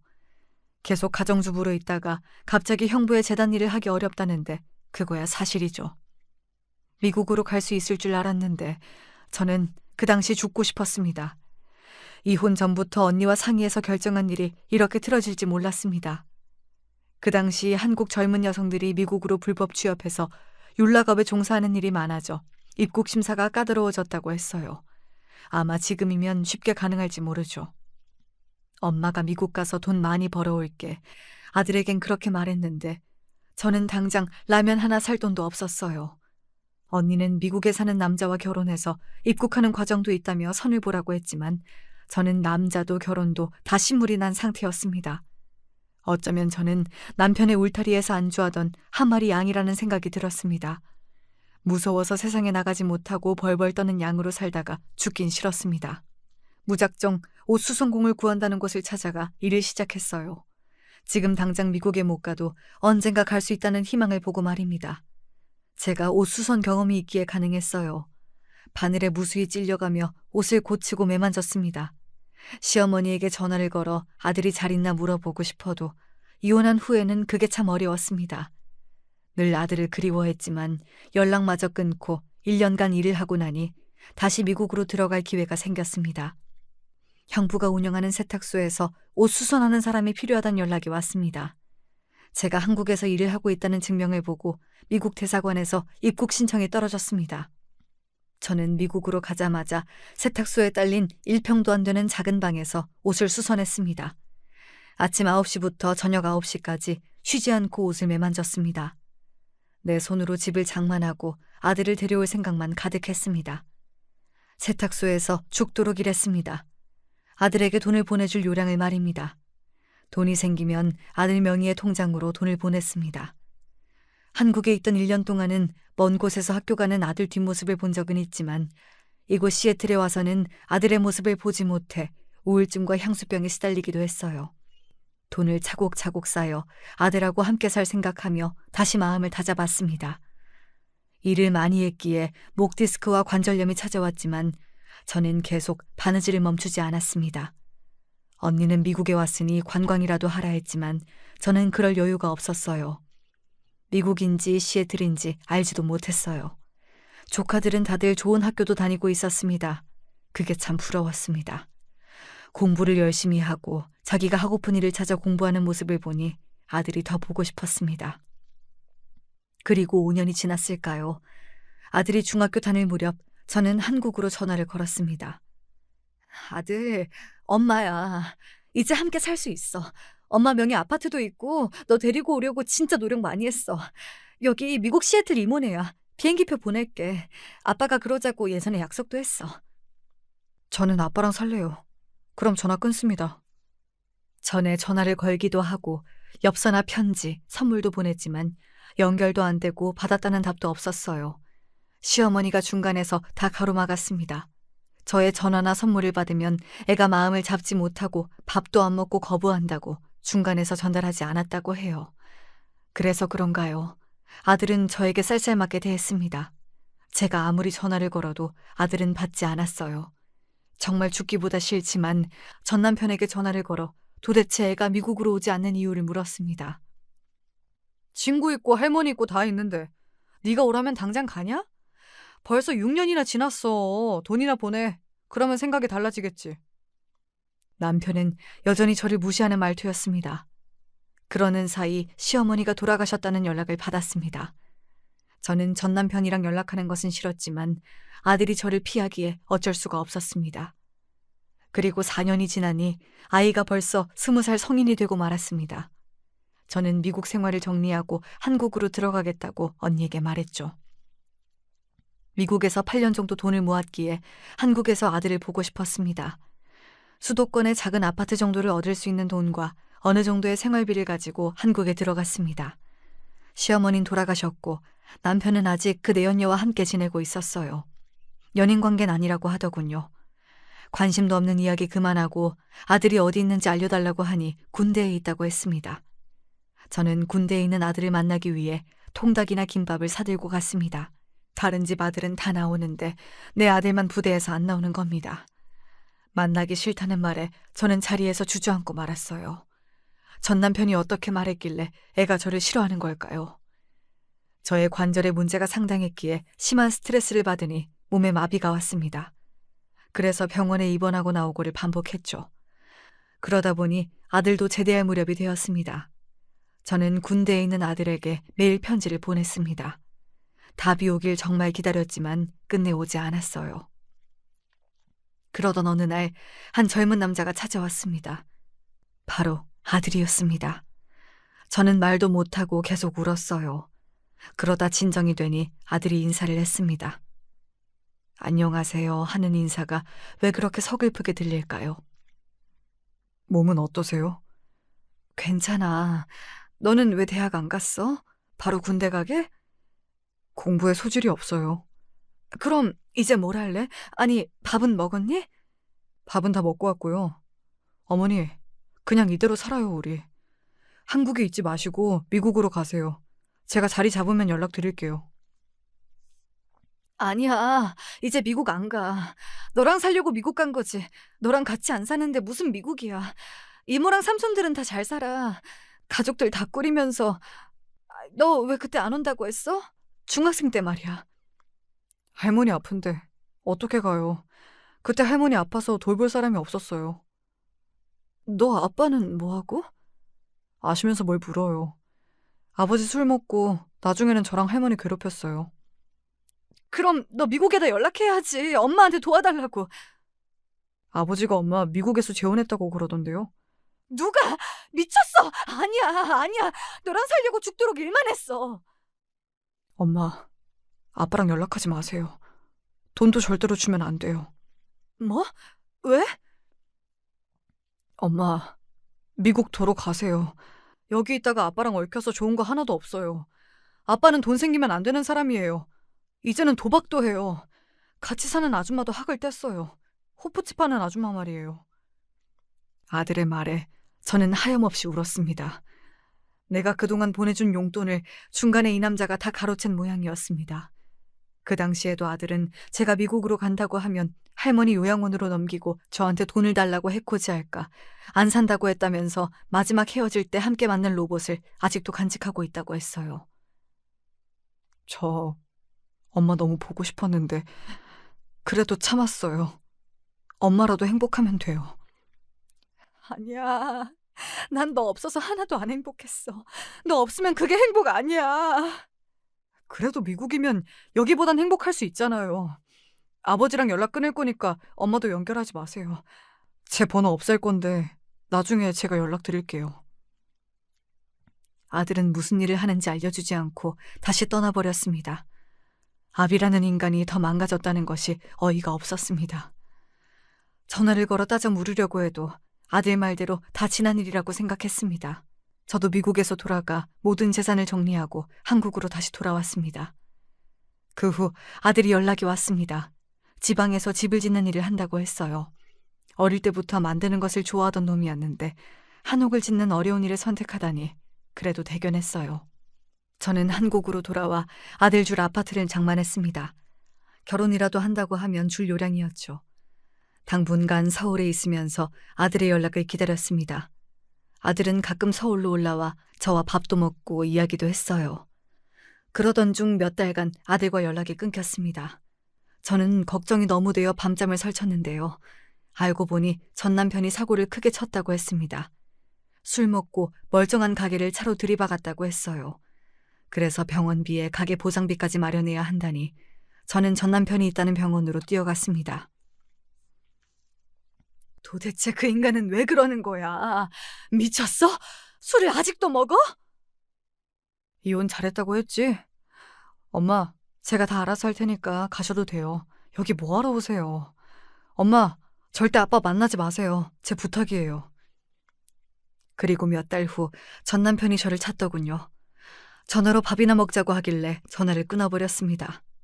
그러자 제가 사는 곳까지 어떻게 알았는지 찾아왔어요. 돈 좀 벌었다고 하던데? 상관 말고 가세요. 만나는 남자 있어? 내가 당신인 줄 알아요? 애 주라는 용돈이나 학비 다 가로채더니 당신 내가 씹어먹어도 시원치 않아요. 알아? 돈이 없으니까 쓰지. 돈 좀 있어? 가요. 여길 왜 와? 당장 갈 곳도 없고. 당신 내연녀한테 가요. 당장 꺼져요. 야, 너 진짜 많이 컸다. 미국 가더니 성질만 키웠냐? 미국 놈은 만나봤어? 당장 안 꺼져? 경찰 부른다! 이 남자, 내가 돈 있다는 건 어떻게 알았을까요? 하긴 형부가 아직도 동대문 시장 사람들하고 연락을 주고받고 있으니 알게 되었을까요? 왠지 불안했어요. 남편이 다가오자 무서웠어요. 몸이 먼저 반응한다고 하듯이 또 폭력을 쓸까 무서웠습니다. 그래서 아들 말대로 미국에 가 있기로 했어요. 그렇게 한국과 미국을 오가다 보니 세월이 지났고 아들이 결혼할 여자를 소개한다고 하네요. 그래서 아들에게 아파트를 선물하기로 했어요. 예전부터 제가 모아둔 돈으로 산 아파트 말이에요. 아들은 이곳저곳을 돌아다니며 집을 만들기에 서울에다 신혼집을 마련해도 나쁘지 않다고 했거든요. 전 해드린 것도 없어요. 아니야. 이렇게 잘 자란 것이 엄마한텐 선물이야. 고맙다, 아들. 저는 아들의 손을 꼭 잡았습니다. 문제는 결혼식이었는데 아들은 아내와 의논했다며 생략하기로 했대요. 아버지와 어머니 또 만나는 것도 싫고 결혼할 여자의 부모도 안 계신다고 했어요. 아들이 고백하기로는 벌써 함께 살기 시작했다고 하니 저는 오히려 미안했습니다. 얼마나 외로웠으면 그랬을까요? 하지만 어떻게 된 일이 틀어졌는지 그만 아들과 연락이 끊어졌어요. 이모가 신혼여행비 마련해준다고 문자를 보냈는데 그 이후에 말이 없었습니다. 그리고 몇 달 만에 짤막한 문자가 한 통 오는 게 아니겠어요. 어머니, 저 잘 있으니 연락 당분간 하지 마세요. 이렇게 문자가 오니 저번처럼 남편이 사고를 쳐서 아들도 연락을 끊은 줄 알았습니다. 이럴 줄 알았으면 결혼할 여자의 번호라도 알아둘 걸 얼마나 후회했는지 몰라요. 아비가 사고를 친 게 분명하다 믿고 있었는데 시간이 지날수록 알 수 없는 불안감이 묘하게 느껴졌어요. 미국에 있었지만 말이에요. 도저히 참을 수가 없어 저는 한국행 비행기에 올랐습니다. 1년이 되기 전에 연락이 오는데 이번엔 아니었습니다. 저는 제가 사준 아파트로 향했습니다. 진작 찾아올 걸 후회하면서 말이죠. 딩동 제가 벨을 눌렀을 때 여자가 나왔습니다. 아마 아들과 같이 사는 여자 같았어요. 누구? 안녕하세요. 저 이정우 엄마입니다. 어머, 살아 계셨어요? 무슨 말이에요? 아니, 아버님이 돌아가셨다고. 나를? 네, 돌아가셨다고 하니 제가 연락을 못 드렸어요. 정우랑 연락이 안 돼서 결혼은 한 거죠? 모르세요? 왜요? 우리 정우 무슨 일 생겼어요? 여자는 갑자기 울음을 터뜨렸습니다. 한참을 울더니 아들이 한옥 지붕에서 실수로 떨어져 머리를 크게 다쳤는데 출혈이 멈추지 않았고 한 달을 사경을 헤매다 죽었다는 겁니다. 그 사람 죽었어요. 뭐라고? 그 사람 죽은 지 1년이 넘었어요. 아버님이 어머님도 돌아가셔서 안 알려도 된다고 했어요. 장례식장도 다녀왔다고 하셨던데요. 저는 부르르 떨고 있는데 엘리베이터 문이 열렸습니다. 전 남편이 나오는 게 아니겠어요. 저는 핸드백으로 전 남편의 머리를 내려쳤습니다. 미친놈, 죽어버려. 너 같은 걸 진즉에 이렇게 패 죽일걸. 인간 말종, 미친 새끼. 저는 온갖 욕을 퍼부어가며 그 남자를 팼습니다. 여길 어떻게 알고 왔어? 여기 내가 내 아들한테 사준 집이야. 내가 왜 죽어? 우리 아들 네가 죽였지? 그래, 네 놈이 죽였지? 불쌍한 내 아들 미친놈 네가 죽인 거라고! 저는 절규했고 가슴을 쥐어뜯었습니다. 내가 그때 아들을 데리고 나와서 반지방이라도 함께 살았으면 달라졌을까요? 이 인간이 보험금 저한테 안 주려고 안 알렸던 모양이에요. 한 달 동안 사경을 헤매다 간 아들이 너무 불쌍했어요. 자식 두고 나간 사람의 말로네요. 이렇게 가슴이 무너져 내릴 수가 없었습니다. 그딴 보험금이 뭐라고 말이죠. 저는 남편과 내연녀가 운영하는 호프집으로 달려갔습니다. 현수막을 들고 서 있었죠. 아들 보험금 타려고 전 부인한테 아들 죽음을 알리지 않는 죄. 그렇게 적어놓고 말입니다. 그런 곳에서 술 마시 날 리가 없죠. 결국 내연녀는 미친놈이라고 남편을 내쫓았습니다. 변호사에게 달려가 보니 아비가 아무리 자격이 없어도 자식의 보험 상속을 받을 수 있다고 하네요. 제 아들이 자식이 없다 보니 사실혼 자격이 되는 며느리와 전 남편, 그리고 저까지 돈을 나눠받을 수 있다는 말에 눈물이 흘렀습니다. 며느리는 죄송하다면서 우네요. 저는 아들의 보험금을 며느리에게 주고 나왔습니다. 아들이 떨어져 죽었다는 장소를 보러 갔습니다. 거기에는 아들의 손때가 묻은 한옥이 주인을 기다리고 있었습니다. 그 주인이 저라고 하네요. 지금도 여기에 살고 있는데요. 아들이 만든 집이라 그런지 조금 숨을 쉴 수 있네요. 아들과 함께 산 여자, 그 며느리가 말하길 이 한옥에는 추억이 있대요. 저랑 10살 때 마지막 밤을 보내면서 맞춘 퍼즐 그림이 바로 한옥이랍니다. 제가 혼잣말로 이런 데 살면 행복하겠다 했대요. 전 기억이 안 나지만 아들은 그게 가슴에 박힌 모양입니다. 이렇게 한옥을 지어 엄마를 살게 하겠다고요. 며느리가 보험금 받아 이 집을 샀습니다. 지금은 그 아이와 함께 살고 있는데 시집을 보내긴 해야겠죠. 이렇게 제 이야기는 끝이 납니다. 자식이 죽은 이야기 끝까지 들어주시고 감사해요. 전 남편인지 그 새끼가 감옥에 갔다는 이야기는 아직 안 했죠. 보험금 때문은 아니고 그렇게 거짓말을 남발하니 구속을 당한 모양인데 제 인생에서 영원히 지우고 싶습니다. 다들 건강하세요.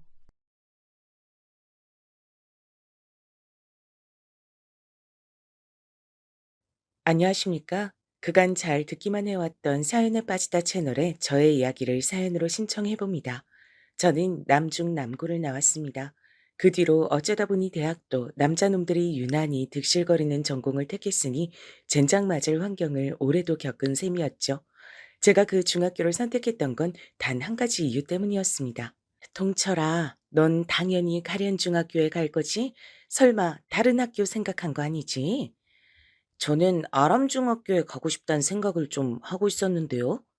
굳이 왜 거길 가니? 거기까지 갈 필요가 있어? 가련중학교는 엎어지면 코다할 거리에 있잖아. 내가 너 이렇게 쓸데없는 소리 할까봐 미리 물어본 거야. 물어보길 잘했네. 아람중학교 같은 소리 말고 가련중학교에 가. 하지만 아람중학교가 교복이 더 폼이 난단 말이에요. 그리고 가련중학교는 이미지가 별로 안 좋아요. 양아치들이 많다 들었어요. 너만 양아치 짓을 안 하면 돼, 너만. 교복은 매일 입다 보면 뭐가 됐든 질리게 돼 있어. 엄마는 너 가련중학교에 가는 걸로 그렇게 믿고 있을게. 선생님한테도 그렇게 말씀을 단단하게 드려놔야겠어. 빼도 박도 못하게 해놔야지. 제가 얼마나 짜증이 났던지 모릅니다. 그 망할 놈의 남자 중학교를 간 것은 집과 가까워서 그랬습니다. 그리고 전 어머니를 거스를 수 없는 제 자신을 알고 있었습니다. 짜증은 부렸으나 감히 거역할 엄두는 못 냈어요. 어머니의 뒤엔 아버지가 계셨습니다. 아버지는 무서우신 분이셨죠. 어렸을 땐 특히나 범접이 불가능한 태산 같으신 분으로 여겨졌습니다. 전 아들이었으니 아버지의 무서움이 더 크게 다가왔던 것 같아요. 반항은 즉 죽음이었습니다. 얌전하게 저는 가기 싫어 죽을 것 같았던 못생긴 교복인데다 시커먼 남자놈들만 다니는 중학교에 진학을 하게 됐죠. 사실 그 중학교가 양아치 집합소란 저의 말은 거짓이었습니다. 그런 식의 소문이라면 대부분 중학교가 다 하나씩 달고 있었거든요. 하지만 저는 불행하게도 1학년 때부터 양아치가 되고 싶어서 환장한 놈들을 맞닥뜨리게 됐답니다. 자기들끼리 똘똘 뭉쳐서 소위 일진놀이란 걸 시작했고 무슨 인생의 대선배를 대하듯이 2학년, 3학년 형들에게 깍듯이 굴면서 파벌을 크게 늘려갔습니다. 생각해보면 우스운 일입니다. 불과 몇 주 전까지만 해도 초등학생이었던 녀석들이 교복을 입었다고 해서 난데없이 어깨에 힘을 주고 거들먹거리는 걸음걸이들을 하나같이 장착을 하며 다니는 꼬라지가 가당치도 않았죠. 저는 그런 무리와 어울려 다니고 싶지 않았습니다. 어머니의 말 맞다나 저만 양아치가 되지 않으면 되는 것이라고 생각했어요. 하지만 남자놈들의 세계란 것은 무식하리만치 단순했습니다. 야, 동철아, 너희 집이 좀 잘 산다면서? 너랑 같은 초등학교 나온 애들이 그러던데? 우리 집이? 글쎄다, 몰라. 난 모르는 얘기야. 너희 집 얘기를 네가 모르면 대체 누가 아냐? 그래서 너희 집 좀 사는 거 맞아, 아니야? 조금은 뒤늦게 양아치 무리에 편입을 한 녀석이 있었습니다. 그 녀석이 저와 같은 반이었기 때문에 양아치 무리에 끼고 싶어서 얼마나 환장을 하며 기웃거리다가 그곳의 일원이 되었는지 제가 어렴풋이 알고 있었죠. 그들의 사정에 관심을 안 두려고 노력하며 지내던 저도차도 알 정도였으니 웬만한 녀석들은 그 녀석의 행적을 다 알고 있었을 겁니다. 그 녀석은 성철이었는데요. 제 이름은 동철. 그러니까 이름이 나름 비슷하다면 비슷하다고 할 수 있었죠. 하지만 이름으로 엮이는 것은 더 후의 일이었고 우선 첫 만남이었던 중학교 1학년 땐 전 찌질이 지망생, 성철이는 양아치 지망생으로 각자 성격을 완전히 달리한 채 인연을 맺었습니다. 뭐 악연도 어쨌든 인연이라고 치니까요. 음, 그렇다면 아니야. 우리 집 좀 사는 거 아니야. 뭐 뭐라고? 내가 들은 것하고는 다른데 너네 아버지가 사업인가 뭐를 좀 하신다 그러던데.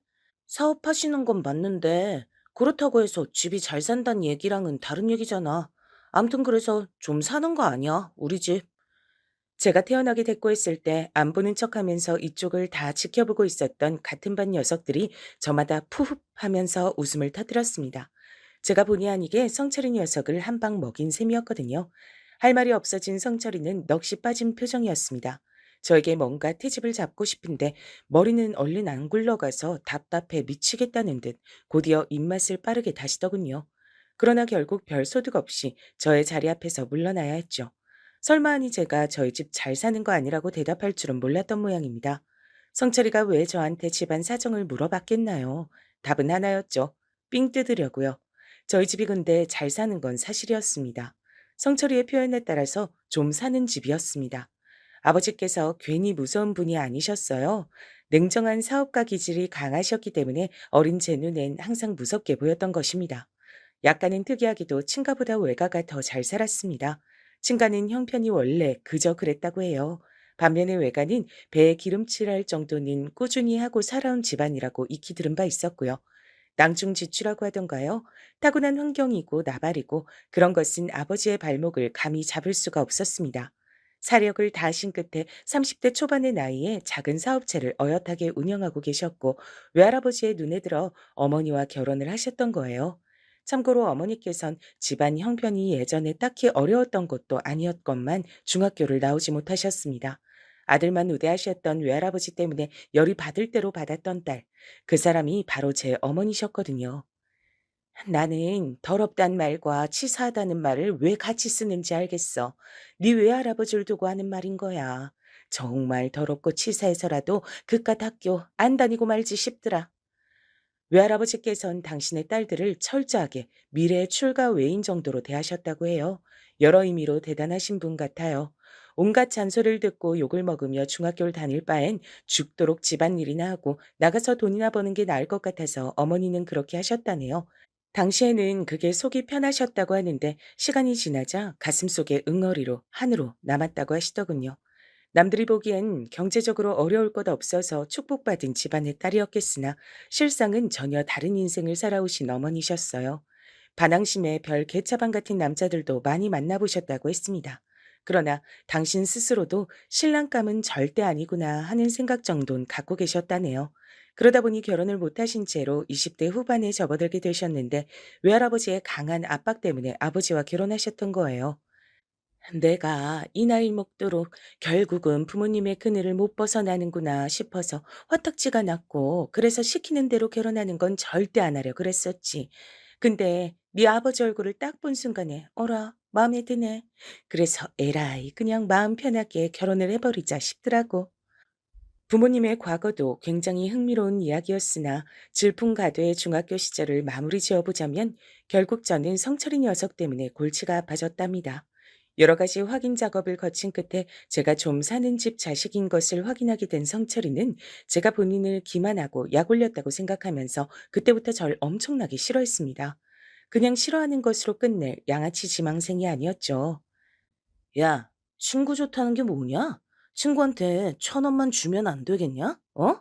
너희 집 잘 살잖아. 잘 못 산다는 거 거짓말이었잖아.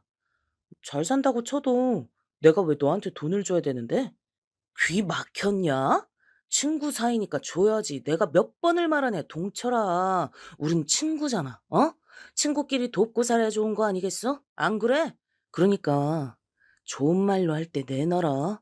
알아서 내놓으면 1,000원, 알아서 안 내놓으면 나한테 얻어 터지고 나서 가진 거 다 내놔야 할 거야. 친구로서 배려해준다. 기가 막혔습니다. 저럴 때는 꼭 혼자 저한테 오지 않고서 둘이나 셋 정도는 양아치 무리를 데려온 뒤에 삥을 뜯었습니다. 어머니가 하신 소리가 맞았죠. 더러운 것과 치사한 것은 한 세트였어요. 그리고 전 성철이를 더럽고 치사한 놈으로 봤습니다. 부모님 돈이지 내 돈 아니야. 나는 돈 없어. 뒤져서 나오면 10원에 한 대씩이다. 넌 이제 뒤졌다. 그 이전부터 이미 슬그머니 저를 압박하며 괴롭혀대고 있던 선철이는 그날 결국 제 배를 발로 걷어찼습니다. 제가 교실 구석바닥에 넘어지기가 무섭게 같이 온 양아치 녀석들이 저에게 발길질을 무섭게 날리기 시작했죠. 쪽수로 밀어붙이는 더럽고 치사한 놈들이었습니다. 한 놈은 혹시 선생님이 오시나 안 오시나 망을 보는 치밀함까지 갖추고 있었습니다. 하지만 저는 또 성철이를 당황시키는데 성공하고 말았죠. 뭐, 뭐야? 이 새끼 진짜 정체가 뭐지? 왜 돈이 한 푼도 없어? 야, 넌 중학생이 돼가지고 어떻게 1,000원도 없냐? 용돈도 안 받아? 이런 괴상망측한 찌질이 새끼를 다 봤나? 당황한 성철이가 제 가방을 뒤져봤지만 거기에도 돈이 없던 것은 물론이고 딱히 탐이 날 만큼 값이 나가는 학용품 하나도 없었습니다. 그러자 함께 저를 때린 양아치 녀석들이 어이없단 시선을 성철이에게 날리기 시작했죠. 너는 목표물 선정을 이상하게 하는 재주가 있다. 덕분에 우리만 헛고생하네. 뒤늦게 양아치 무리에 들어갔던 성철이는 아직 입지가 완벽하지 않은 모양이었습니다. 금세 식은땀을 흘리는 게 보이더군요. 전 속으로만 웃었죠. 내가 이럴 줄 알고 지난주부턴 아예 돈을 안 갖고 다녔다 이 자식아.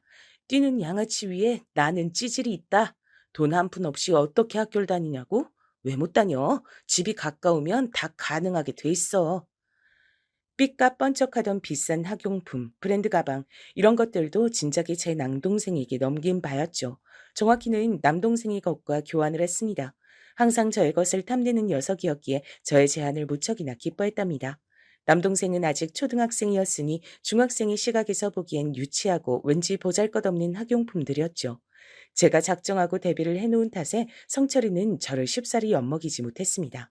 저에게 돈을 가져오라고, 돈 내놓으라고 그런 으름장도 놓았지만 전 귓등으로도 안 들었어요. 부모님이 보통 엄하신 게 아닌데다가 미칠 듯한 구두쇠셔서 돈의 디귿자만 꺼내도 집에서 처맞는다 그랬습니다. 돈 달라고 그랬다가 부모님한테 맞이나 돈 못 줬다고 너한테 맞이나 그게 그거라고 했더니 성철이가 완전히 어리 빠진 얼굴로 절 쳐다봤던 표정. 그게 정말 가관이었죠. 사실 저라고 해서 양아치 무리에게 찍히고 싶진 않았습니다. 척을 지는 것은 사양이었고 눈에 띄는 짓 자체를 하고 싶지 않다는 게 솔직한 바람이었죠. 그래서 저 돈을 마음이 편하진 않았답니다. 무식한 남자들의 세계에서 얄밉게 나대는 놈보다 눈엣 가시로 여겨지는 놈도 없었거든요. 그런 놈이 되는 것만 싫었기에 저는 적당히 숨을 죽였습니다. 천만다행이라면 다행히도 성철이 말고 다른 양아치 무리의 놈들은 절 괴롭히는 것에 딱히 관심이 없었어요. 나약하고 온순하고 만만하면 쉽게 그놈들의 표적으로 찍히곤 했는데 제가 그들의 관심사에서 멀어질 수 있었던 건 자명한 이유 때문이었습니다. 괜히 저를 잘못 건드렸다가 제 부모님이 학교에 찾아와서 난리라도 치면 본인들에게 손해가 갈 거라고 생각했기 때문이었죠. 같은 반 녀석들이 동철이는 부모님이 능력이 좋아서 그 자식들이 안 때리잖아 라고 쑥덕거리는 얘기를 제가 몇 번이나 들었었네요. 저를 노골적으로 싫어했었던 성철이만 아니면 그럭저럭 버틸 만한 학교 생활이었고 가끔 만화책 보는 것을 일탈이랍시고 여기는 모범생 녀석들하고만 전 어울려 다녔습니다. 그러다가 집에 큰일이 생기고 말았어요. 아버지의 사업이 폭삭 망해버린 것이었습니다. 폭삭 망했다는 건 외엔 표현할 길이 없다고 큰 고모가 저희 집에 와서 눈물을 훔치시며 그렇게 말씀하시는 걸 들었어요. 꽤나 유복하게 잘 살았던 저희 집은 어느새 빚더미에 올라 있었습니다. 이거 이제 우리 물건 아니야. 이런 것도 다 빚쟁이들이 가져갈 거야. 저희 집에 있는 저희 물건인데 도대체 어머니가 무슨 말씀을 하시는 건지 처음엔 알아듣기 힘들었어요. 하지만 도망치듯 이사를 가게 되었던 날 모든 것이 실감이 났습니다. 제가 중학교 2학년에 2학기를 지나던 때의 일이었죠. 어둡고 습하고 왠지 모르게 그 안에 있기만 해도 기분이 우울해지는 것 같은 방 한 칸짜리 작은 집이 저희 가족의 새 보금자리였습니다.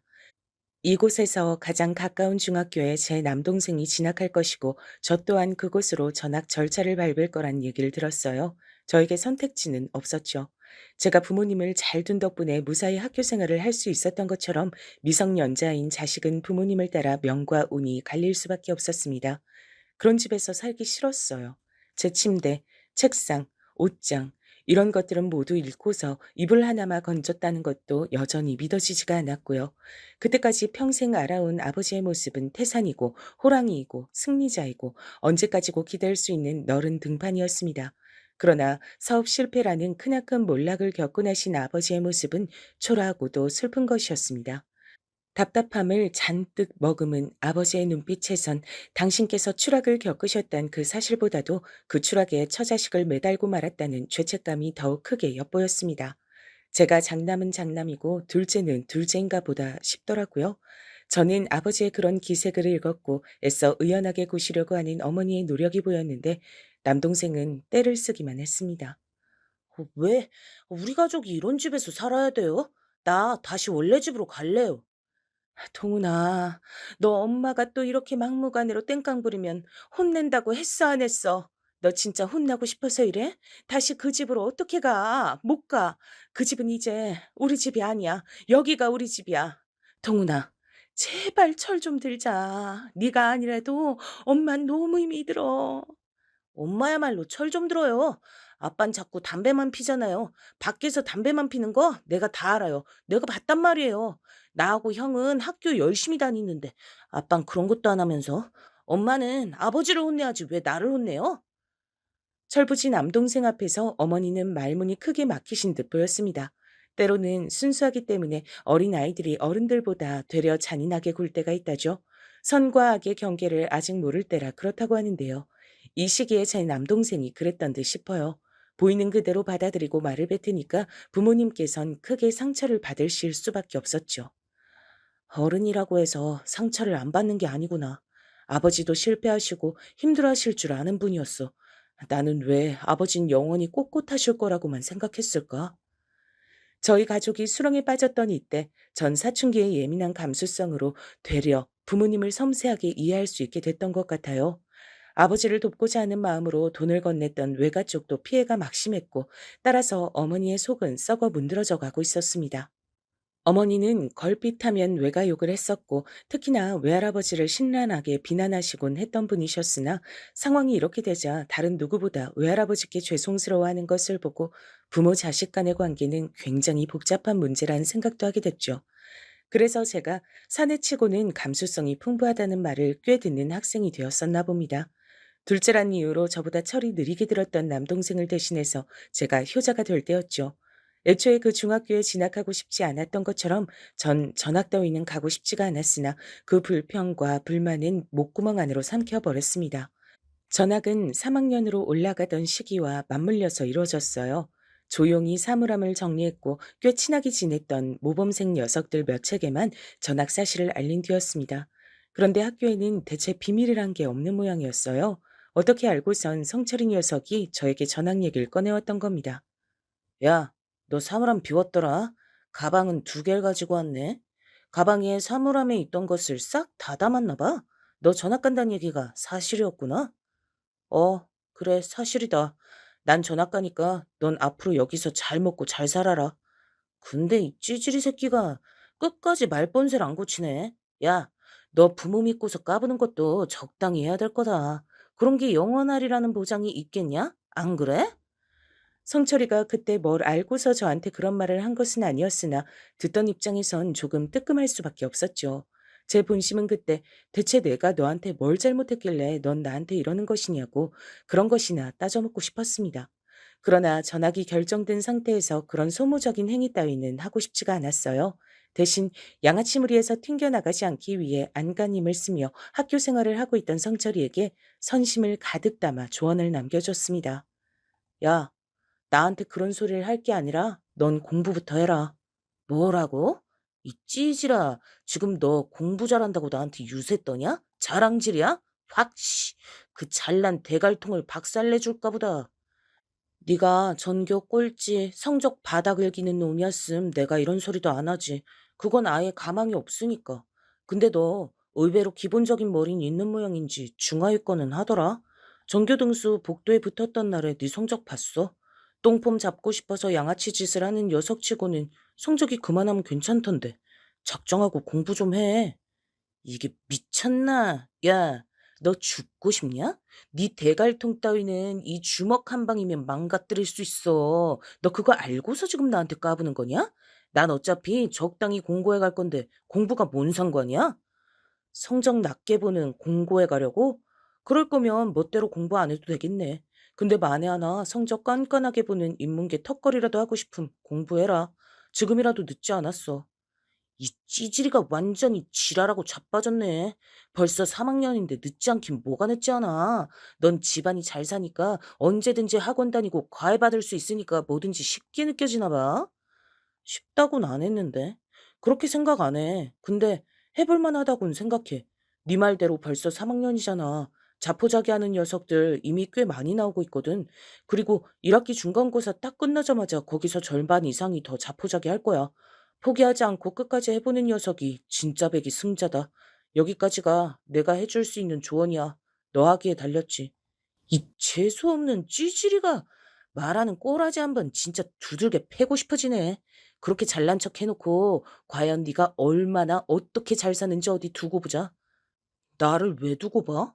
설마 날 또 만나려고? 그건 사양인데. 아, 그리고 마지막으로 꼭 해주고 싶은 말이 있는데, 야, 너는 양아치 짓이 진짜로 안 어울려. 안 맞는 옷이라고 짜샤. 성철이 녀석은 얼굴이 시뻘겋게 달아오른 채로 저를 진짜 죽여버리려 했습니다. 분명 그 손은 제 목을 조르기 위해 뻗어졌을 테죠. 간반의 차로 전 그걸 피했고 마침 선생님들이 그쪽으로 다가오셔서 전 벗어날 수 있었습니다.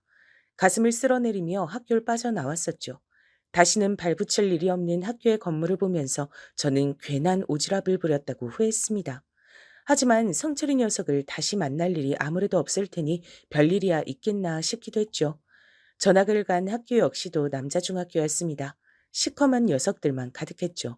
그리고 이미 3학년이었기 때문에 전 적당히 겉돌기만 하면서 지내면 됐습니다. 용돈 한 푼 없이 학교를 다니는 절 보면서 몇몇은 제 궁핍한 수준을 알아차린 듯 했어요. 전 은근슬쩍 왕따를 당하게 됐죠. 중학교의 마지막 생활은 고요하고도 외로웠습니다. 저는 나름 명문으로 꼽혔던 어느 인문계 고등학교에 진학을 했어요. 그 정도는 저에게 가뿐했죠. 더 괜찮은 고등학교도 사실 합격할 순 있는 성적이었으나 그곳에 가지 않은 이유는 집에서 멀었기 때문입니다. 제가 어느 남자 고등학교에 입학한 것은 집에서 등하교하기에 수월하다는 이유가 컸었죠. 어느새 그 코딱지만한 어두운 공간을 아무렇지도 않게 집이라고 칭하고 있었습니다. 그런 지 꽤 되었다는 사실을 자각하고서 씁쓸하게 고등학교 생활을 시작하려던 저의 눈에 믿을 수 없는 광경이 들어왔어요. 배정받은 교실로 들어선 인물, 바로 성철이 녀석이었습니다. 어? 너 설마 찌질이 새끼? 너 여기 입학했냐? 너야말로 여길 입학했어? 잠깐만, 너 설마 공부했던 거야? 내 조언대로? 이런 미친놈이 그 입 안 닥쳐? 누가 네 조언대로 공부를 했다는 거야? 대체 누가? 하지만 네가 그때부터 당장 공부를 하지 않았다면 여길 올 수 있었을 리가 없는데. 닥치라고 했다. 야, 찌질이, 너 진짜 내 손에 대갈통이 날아가고 싶어서 환장을 했구나. 저를 보며 성철이는 이를 갈았고 1년 전보다 체격이 더욱 좋아진 그 녀석을 보면서 저도 모르게 슬며시 눈을 내리깔았습니다. 머릿속으로는 망했다는 생각이 가득했죠. 역시 그때 괜한 오지랖을 부린 것 같았어요. 그 중학교를 나온 옆반의 녀석을 찾아가 어떻게 된 것인지 민망함을 무릅쓰고 물어보았습니다. 그러자 그 녀석이 알려주길 성철이 녀석이 양아치무리에서 결국 튕겨져 나왔는데 딱히 친구가 없으니까 조용한 모범생들한테 가서 억지로 친구를 먹고 다니더니 소란 안 피우고 계속 공부만 했다는 겁니다. 그리고 아마 이 고등학교는 턱걸이로 들어온 것 같다 그랬어요. 별로 안 반가운데. 그리고 별로 예감이 좋지 않아. 여러분, 어째서 나쁜 예감은 늘 맞는 법일까요? 세상사 결코 쉽지 않은 것 같습니다. 제가 전학을 간 중학교에서 같은 고등학교로 진학한 녀석들도 당연히 몇 있었는데 성철이가 제 얘기를 들어버렸던 겁니다. 저희 집이 쫄딱 망해서 다 쓰러져 가는 구옥에서 살고 있고 그래서 제가 전학까지 갔었단 사실을 말입니다. 오호라, 그런 거였어? 야, 속이 다 시원하네. 처음부터 난 그 새끼가 마음에 안 들었어. 눈깔에서부터 잘난 척하는 기운이 넘쳐 흘렀거든.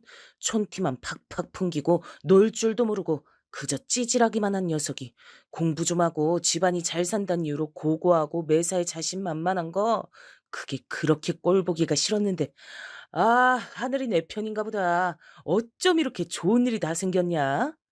성철이가 신이 나서 그렇게 말하는 것을 목격한 녀석들이 한둘이 아니었습니다. 옆반 녀석이 저한테 다가와서 그걸 슬쩍 알려줬죠.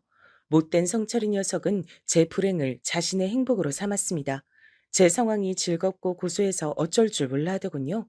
이제 거리낄 것이 없다는 듯 성철이는 저를 본격적으로 괴롭혀댔습니다. 솔직히 고등학생식이나 돼서 친구를 괴롭히는 것 너무 유치하고 저급하지 않습니까?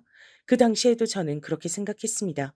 상대할 가치도 없다고 여겨서 성철이가 저의 체육복에 저질스러운 욕을 매직으로 적어놓든 제 교과서에 우유를 붓든 제 사물함에 압정을 쏟아놓든 아님 대놓고 저를 발로 차며 낄낄거리든 그저 묵묵하게 굴었습니다.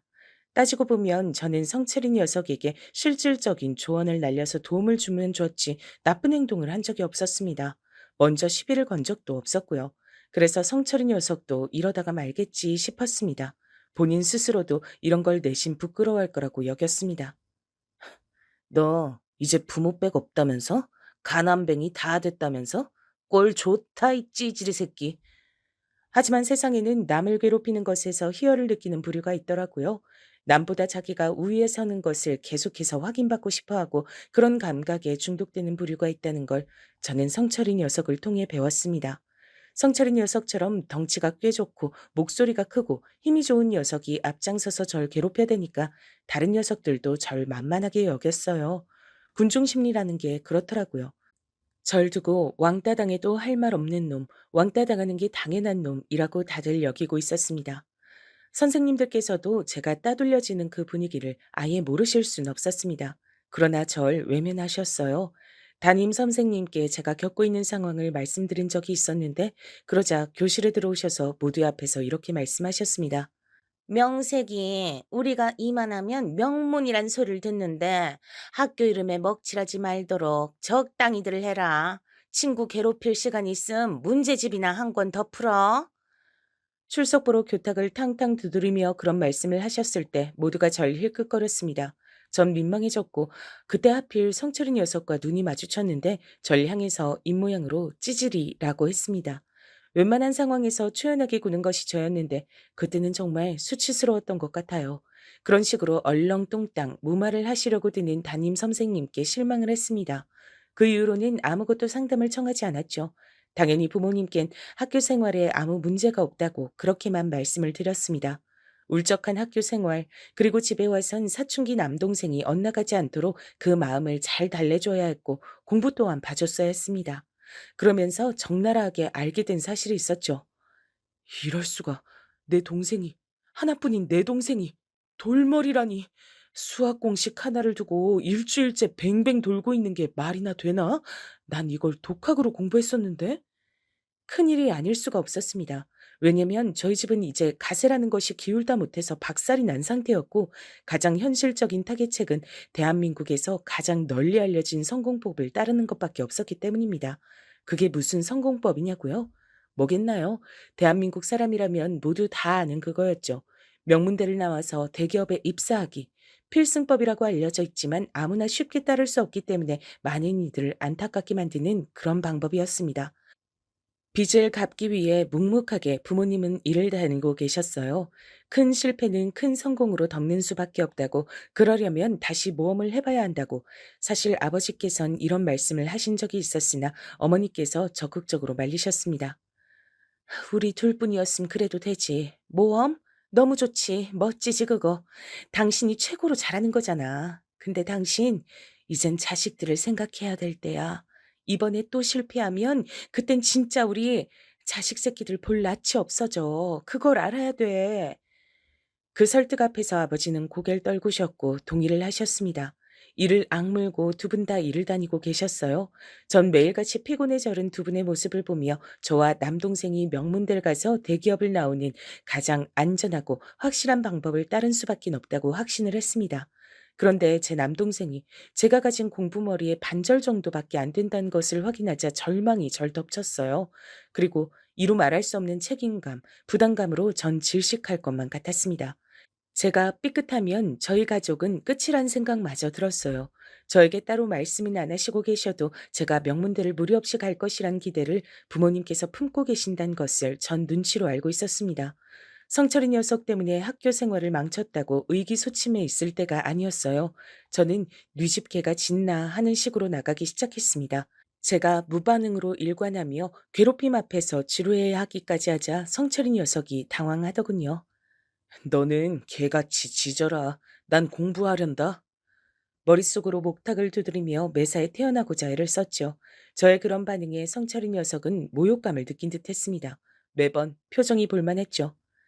이 찌질이 놈은 잘난 척을 도무지 관둘 줄을 모르네. 가난뱅이 주제에 뭐가 그렇게 단단한 척이야. 저를 대놓고 깎아내리는 것에도 전 흔들리지 않았습니다. 제가 아무렇지 않게 반응하니까 다른 녀석들도 슬그머니 절 업신 여기던 태도들을 거두더군요. 남자들의 세계에선 역시 약육강식이 최고인 듯 싶었습니다. 그리고 어느새 그 녀석들도 머릿속엔 이런 생각들을 하게 된 것이겠죠. 제가 당당한 이유? 그건 사실 쉽게 찾을 수 있었습니다. 1학년을 마무리하는 시험에서 저는 전교 3등을 했습니다. 그리고 같은 반 녀석들이 다 보는 앞에서 그 성적표를 받아든 다음 이렇게 혼잣말을 뱉었습니다. 아, 젠장할. 내가 1등일 줄 알았는데 3등이었다니. 그러자 모두가 놀란 숨을 들이키는 소리가 들려왔죠. 전 더 이상 아무도 절 얕보지 않게 됐음을 직감했습니다. 최종 성적표를 받아든 성철이 녀석은 깊은 침묵을 지킬 뿐이었죠. 성적이 개판이었으니까요. 저는 학교 생활을 어떻게 해야 하는지 드디어 제대로 감을 잡은 뒤였습니다. 더없이 당당해지기로 했어요. 근데 갑갑하게도 2학년 때 역시 성철이 녀석과 같은 반이 된 겁니다. 그뿐인가요?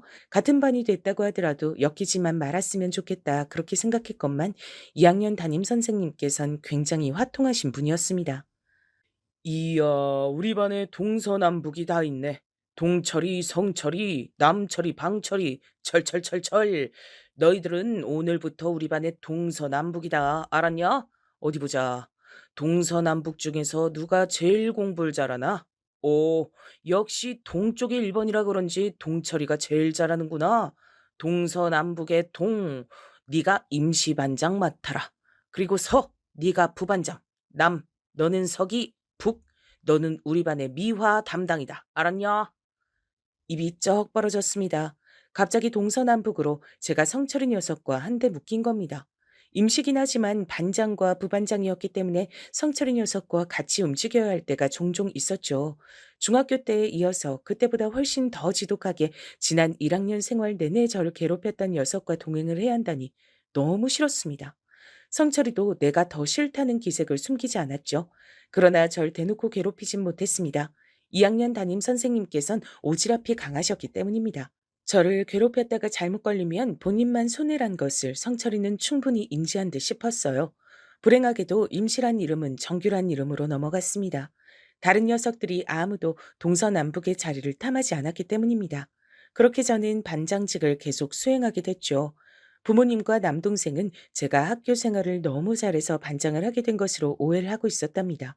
그리고 전 얼떨결에 동서남북에 동의되어서 반에서 제법 친구들과 잘 지내게 됐습니다. 이래서 무리라는 것은 중요한 것 같았어요. 제가 동서남북의 일원이니까 다른 녀석들도 절 소속이 있는 놈이라고 자연스레 여기더군요. 전 어느새 완전히 왕따의 그림자를 벗어난 뒤였습니다. 2학년 때는 원활하게 학교 생활을 할 수 있었어요. 성철이 녀석이 저에게 가난뱅이 찌질이라고 이죽거리는 것만 빼면 딱히 어려운 상황은 없었습니다. 대부분의 녀석들과 무난하게 잘 지냈던 것 같아요. 전 내심 성철이를 배은망덕한 놈이라고 여기고 있었지만 한 번도 그걸 입 밖으로 꺼낸 적은 없었네요. 3학년이 되면서 전 대학 입시에만 매달렸습니다. 남동생은 다른 고등학교에 진학한 상태였죠. 자기는 저처럼 남고가 아니라 공학이라면서 즐거워하며 절 놀렸습니다. 그걸 놀린답시고 놀린다는 것 자체가 착잡했죠. 저와 같은 고등학교를 다닐 그 성적조차도 못 돼서 다른 고등학교를 간 것이었으니까요. 어느새 저의 어깨는 더 무거워져 있었습니다. 거울을 보면 스스로 깜짝 놀랄 정도로 눈밑이 퀭하게 변한 채 지독한 수험 생활을 전 보내고 있었고, 당시에는 잘 몰랐으나 알고 보니까 저는 꽤 관심 대상으로 등극한 채였습니다. 집이 잘 살다가 한순간에 몰락한 제가 피골이 상접한 채로 입시에만 매달리고 있는데 과연 결과가 어떻게 나올지 모두가 궁금해했던 겁니다. 절 두고 망할 것이다, 성공할 것이다 이렇게 내기를 건 녀석들도 있었더라고요. 참나, 누가 대체 그런 쓸데없는 짓을 하는 건가 싶었는데 성철이 녀석이 주도했던 것이더라고요. 그리고 그 녀석은 제가 망할 것이라는 데에 돈을 걸었고요.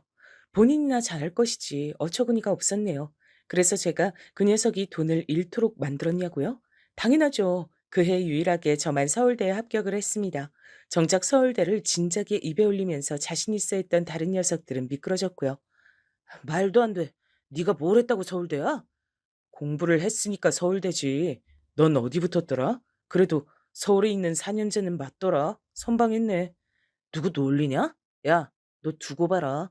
길고 짧은 건 원래 대봐야 아는 법이거든. 우리 부모님 작년부터 사업 시작하셨는데 잘 되고 있어. 앞으로 전망이 좋아. 난 부모님 날개도 달고 거침없는 내 성격으로 앞으로 직직만 해서 보란 듯 성공할 거다. 잘난 척하고 재수없게 구는 너보다 훨씬. 하여간에 성철이 이 녀석은 저에게 유감이 많은 녀석이었습니다. 그걸 깨달으며 졸업을 했죠. 제 졸업식에선 의연하시기만 했던 부모님께선 제 입학식에서 눈물을 보이셨습니다. 어머니가 우신 것은 놀랍지 않았는데 아버지가 제 앞에서 눈물을 보이신 게 너무 놀라워서 심장이 쿵 내려앉을 정도였어요. 수고했다. 그리고 미안하다. 아버지의 모든 심정이 담겨 있는 최고의 인사였습니다. 저는 차오르는 눈물에 그 뜨거운 감각을 느끼며 다짐했습니다. 멈추지 않겠다고요. 비록 실패의 맛을 보긴 했으나 멋지게 질주하며 사업적으로 성공을 거두신 바 있었던 아버지를 전 세상 최고로 존경하고 있었습니다. 아들로서 부끄럽지 않은 사회인이 되겠다고 결심했어요. 제가 대학을 다니는 동안 부모님께선 모든 빚을 다 청산하셨고 비로소 저희 가족 다시 새 출발을 할 수 있게 됐습니다. 남동생은 보통 수준의 대학에 진학했어요. 천방지축인 녀석이었으나 분명히 저에게 없는 장점을 가지고 있었습니다. 저보다도 남동생을 편하게 대하시는 부모님의 태도만 봐도 그걸 알 수 있었죠. 꽤 듬직한 녀석이기도 했기에 남동생에게 부모님을 맡기고 제가 유학이라는 과감한 선택을 내릴 수 있었던 것 같습니다. 제 20대의 끝도 30대의 시작도 전부 다 영국에서 보냈습니다. 전 글로벌 기업에서 재직하며 경력을 쌓았고 세상을 보는 다양한 시각을 배울 수 있었어요. 남동생은 대학을 졸업한 후 남의 밑에서 일을 하고 싶지 않다며 자기가 직접 창업을 했습니다. 기발한 아이디어를 바탕으로 기업에 투자를 받아서 성장해 나가는 형식이었어요. 대단하더군요. 그리고 저희 형제는 남동생의 기발하고 도전적인 정신과 저의 두뇌 그리고 경험을 바탕으로 삼아 의기투합을 해서 저희만의 사업을 한번 해보기로 했습니다. 영국에서 쌓은 인맥들에 큰 도움을 줬고요. 어떻게 방향을 잡아야 할지 헷갈리거나 형제 사이에 이견이 생길 땐 어김없이 스승님께 도움을 청했습니다. 스승님이라 함은 당연히 아버지였죠. 사업을 직접 차리고 넓혀가면서 새삼스레 아버지를 더욱 존경하게 됐습니다. 게다가 저희 형제가 절대 가지지 못한 연륜이란 것까지 가지고 계셔서 사업은 안정적으로 몸집을 키워갈 수 있었습니다. 어머니가 살고 싶어 하셨던 동네에 고급 빌라를 사들였을 때가 사업을 시작한 이후로 가장 뿌듯했던 때 같아요. 이웃집에 탤런트가 산다면서 어머니가 호들갑을 떠셨을 때 온 식구가 즐겁게 웃음 지었었죠. 바쁘게 사느라 동창회 소식 같은 건 모르고 살았습니다. 제가 햇수로 8년이나 해외에 나가 있기도 했었으니까요. 근데 우연히 인터넷에서 모교의 근황을 찾아보다가 저와 함께 졸업한 녀석들이 동창회를 연다는 소식을 접하게 된 겁니다. 졸업한 이후로 세 번째 갖는 동창회라는 것 같았어요. 치열하게 살았던 고등학교 때가 생각나서 저는 당장 동창회에 참석하겠다고 연락을 보냈습니다. 소식지에 적힌 총무번호로 문자를 보낸 것이었죠. 근데 알고 보니까 총부 녀석이 동서남북의 남이었더라고요. 절 반갑게 맞아주었고 당일에 꼭 참석하라며 신신당부를 했습니다. 기쁜 마음으로 전 동창회에 나갔죠. 장소는 넓은 주차 공간을 자랑하는 돼지갈비집이었는데 제가 일이 바빠서 조금은 늦게 도착을 했어요. 그런데 문 앞에서 나와서 담배를 피우고 있던 새 녀석이 절 발견한 겁니다. 사실 제가 아는 얼굴이 보이길래 손을 흔들었더니 그쪽에서도 즉각 절 알아보더라고요. 공교롭게도 새 녀석은 동서남북의 서남북이었습니다. 그 말인즉 성철이 녀석도 셋 중 하나였단 것이었죠. 돼지갈비집이 장소이길래 편한 차림으로 온 저와는 달리 꽤나 힘을 주고 온 차림새였습니다.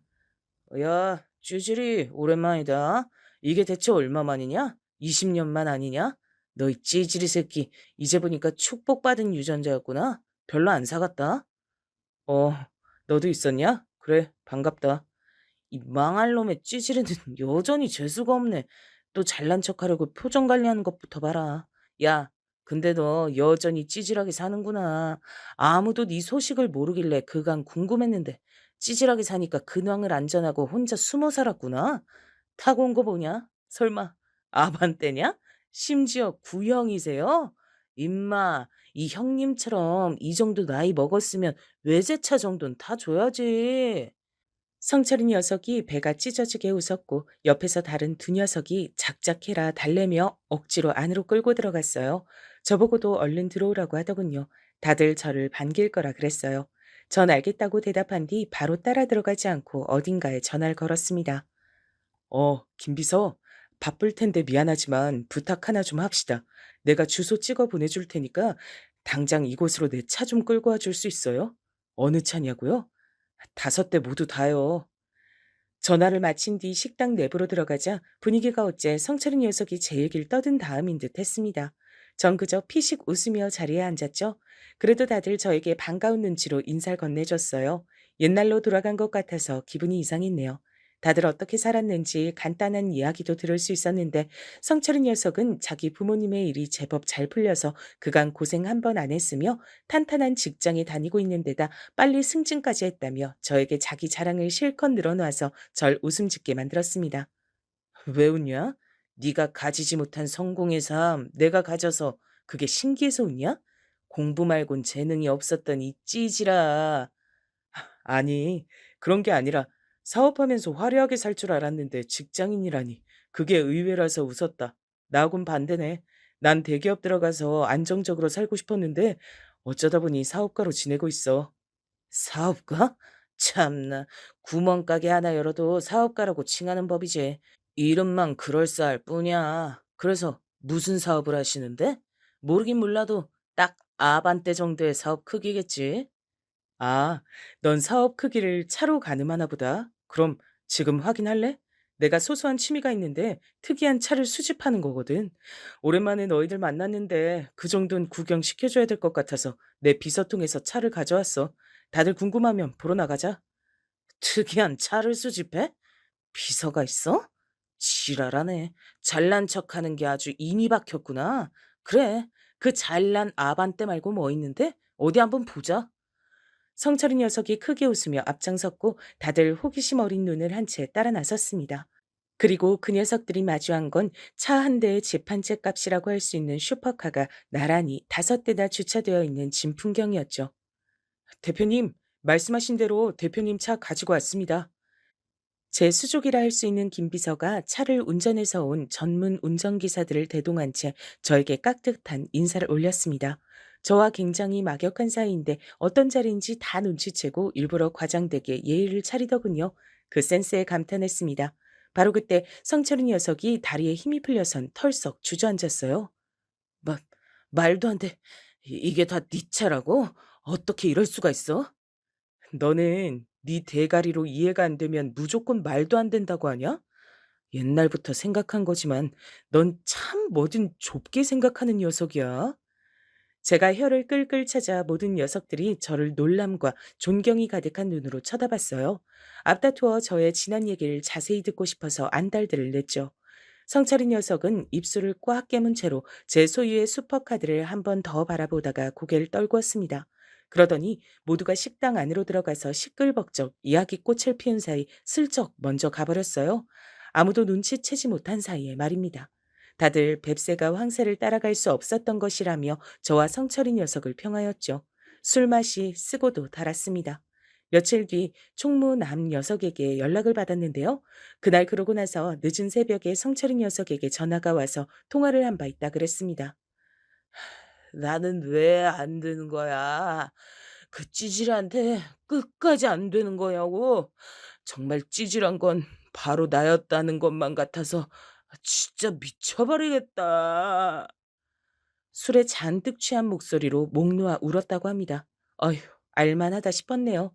그 후로 며칠이 더 지나서 성철이 녀석으로부터 연락을 제가 따로 받기도 했었어요. 그간 미안했다나 뭐라나. 지금이라도 좋은 친구로 지내보고 싶다나 뭐라나. 그런 소리를 하길래 그저 피식 웃어줬습니다. 글쎄, 그럴 수 있는지 없는지 답은 네가 더 잘 알고 있지 않냐, 성철아? 그러자 성철이 녀석은 조용해졌죠. 제 쪽에서 먼저 전화를 끊고 올려다보았던 하늘. 정말 푸르르고 속이 다 시원해지는 색깔이었습니다. 열심히 달려온 보람이 있는 그런 멋진 풍경이었죠. 사실 이것도 꽤 된 일이고요. 지금은 시간이 또 흘렀습니다. 그리고 그때보다도 지금이 더 여유롭고 행복하다고 감히 그렇게 말할 수 있는 일상을 저는 보내고 있네요.